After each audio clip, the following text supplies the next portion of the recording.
okay, I'm going to get on the road because, one, by the time I'm down there, everybody will be in bed. I'm such an idiot. Yeah. And they're all going to be asleep, right? And the other thing I thought was, it's so freezing cold that only crazy people would be in the street, right?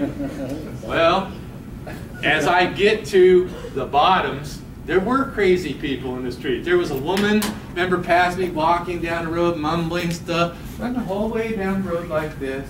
There were these, what I would call gang members, who are leaning up against the corner. There's a person on every corner. So you kind of got the hood up, you got the cell phone right here. It's like, well, why is there a person in every corner? Well, I can tell you what they were doing. They were sentries. They were lookouts, neighborhoods, turf. You know, that goes on all night long. These people were watching. When I got to Philadelphia, I talked to some firemen that I'll mention here, and they couldn't believe I didn't get robbed. They said they either thought you were like a crazy person or you were a policeman in disguise, and they left you alone. So, but as weird as it was, I went through there with my bear spray. It was so cold I couldn't hang on to it. My hands were freezing. You know, you take your mittens and you just ball your hands up. It was freezing. But I was prepared to be robbed. Oh, I have it right here, just a moment. That stuff's supposed to stop a grizzly bear. Comes out the next week. I thought, well, it stops some gang members. But then instantly you're popped out into Philadelphia. So here I am on a Friday morning going down through the streets of Philadelphia with my little cart and stuff. And finally I get to, well, there's the Liberty Bell. I get to Independence Hall, and I come down this way. I think it was Walnut or something. I don't remember. And I'm driving in front. Not driving, pushing this thing. And this big burly guard, I'm not kidding, he's like 6'5", probably all muscle. One of these guys weighed about 275 pounds, like NFL sort of guys, right?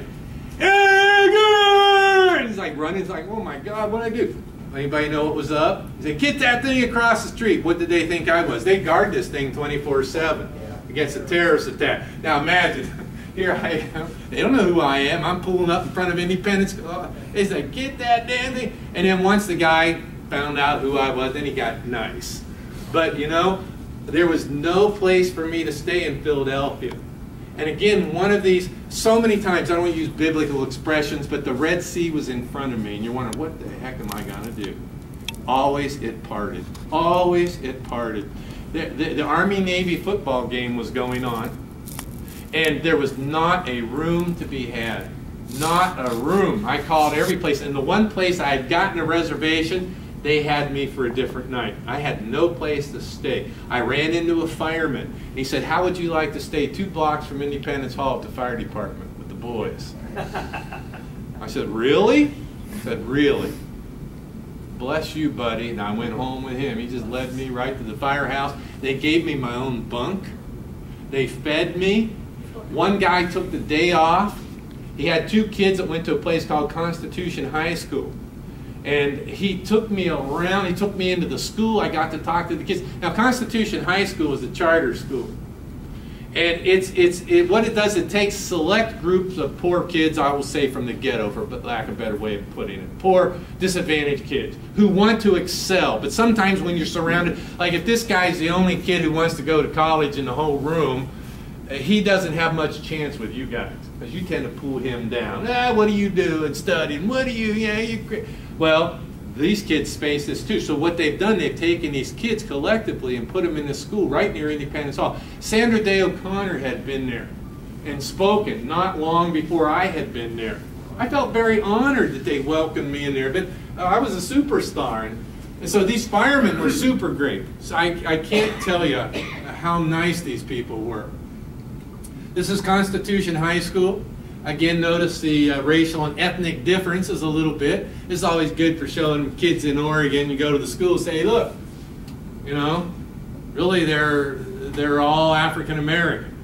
And it's good because, you know, sometimes we fall prey to stereotypes and generalizations and stuff. And I want you to know these were all kids who really wanted to do something. They all wanted to go into law or government or something like this.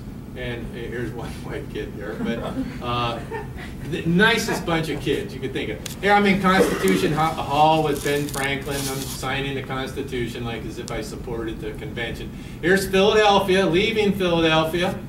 Now, as I crossed the Delaware River between, this is Camden, New Jersey. This is Philadelphia. On the Philadelphia side, you got this nice incline ramp leading on to the bridge, like a wheelchair ramp, right? I cruise on this, I'm just cool, heading towards Camden, New Jersey, the #1 murder rate in the United States. I get to the other side, there's how you get off. There was no ramp, no nothing. And I'm looking down, it looked like a precipice from up above, like, oh my God. Now remember, this thing weighed a lot. My friend and I just carried this right up the stairs, nothing in it now.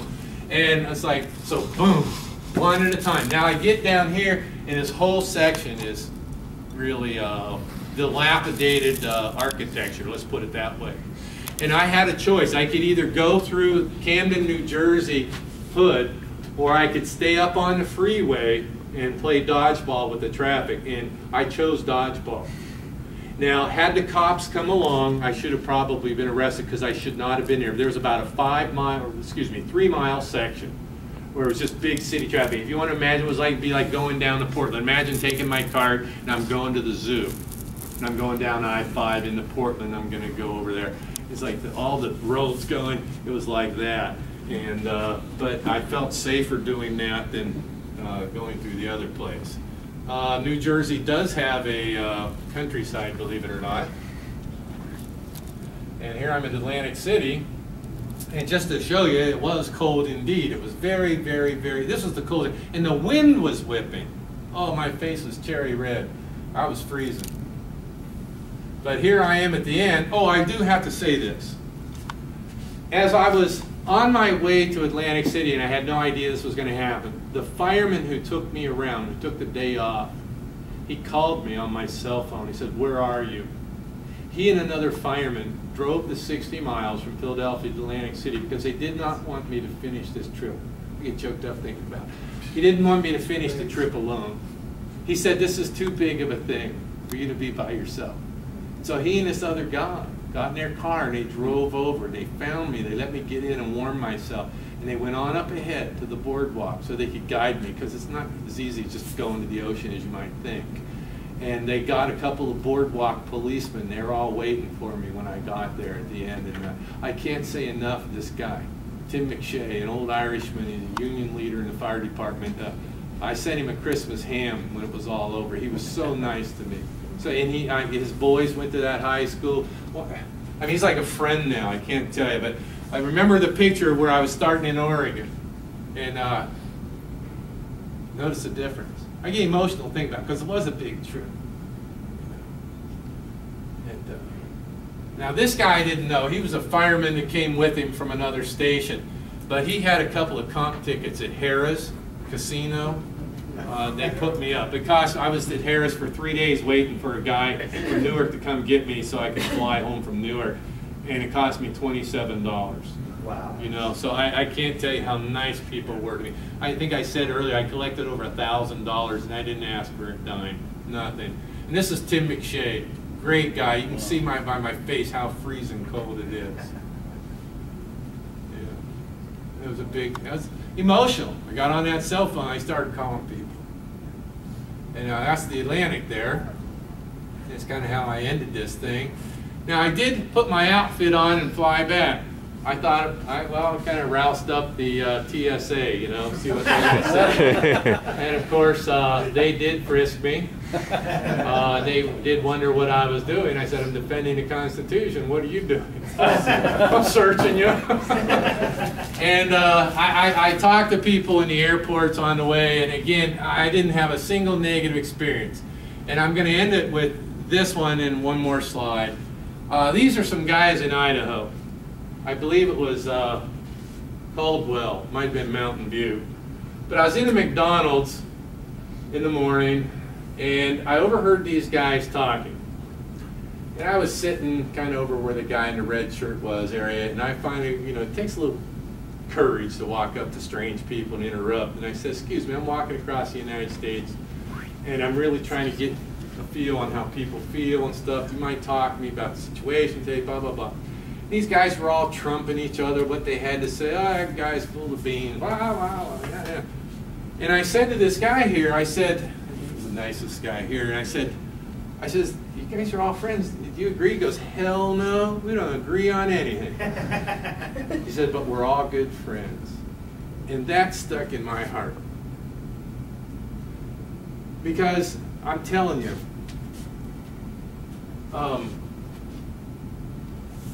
wherever you go, I can just say that we have a lot more in common than we're led to believe. If you watch the news, you would think that everybody was at each other's throat. You see some of these convoluted town hall meetings and they plant some people in there to disrupt them and stuff. Nobody yelled. Nobody ever raised their voice. People talked to me. People shared. And one thing I picked up was if you and I, if this projector messes up, and this guy right here, he goes, well, I think you ought to fix it by doing this. And I think you should do it a different way. I don't have to call him a dumb blank, blank, blank. I don't have to think he's an evil person, because what we're really missing is what's joining us. And what's joining us is we both want to fix the light. And because he has a different idea than I do, doesn't mean he's a bad person. Doesn't mean any of that stuff. And what I found is people are hungry for conversation. People don't know who to talk to. Some people go to church and they kind of discuss stuff, you know. And I found that people are a little bit hesitant to share their opinions in groups when you sit around, farmers around the truck and really get down to the grist. But people, and again, I'm not pushing any agenda, but I would put it this way. It's like people have their finger in the wind. And some people are better articulating their views than others. But everybody has them. Everybody has them. And generally there is a feeling, I would say, that something's not right. That the country's gone off the track a little bit. And I don't have the answer. But I can tell you that people want the conversation. I ran into a man in Indiana, out in the middle of the cornfields. I'm walking down the road, guy pulls over in a pickup truck. This small Asian man gets out and waiting on me. Now, I'm in the middle of Indiana, and I don't want, you know, any kind of this, but I was kind of surprised. This little Asian man got out there, and he waited on me. And he asked me what I was doing when I got up there, and his wife was in the truck, and I told him. And he opened up, and his name is Tinai, and he's from Burma. There's another name for it now, I can't remember it right now. And he personally was thrown in jail twice in the pro-democracy movement that was going on. There was a bunch of Buddhist monks that were trying to lead a revolution, and the military junta was putting them down. And this man that I was talking to in the middle of Indiana had been to the White House twice and had talked with Obama, because they have this task force that is like trying to do things. They deal with these exiles. This man invited me to his home in Fort Wayne. He said there's this community of Burmese people that live there.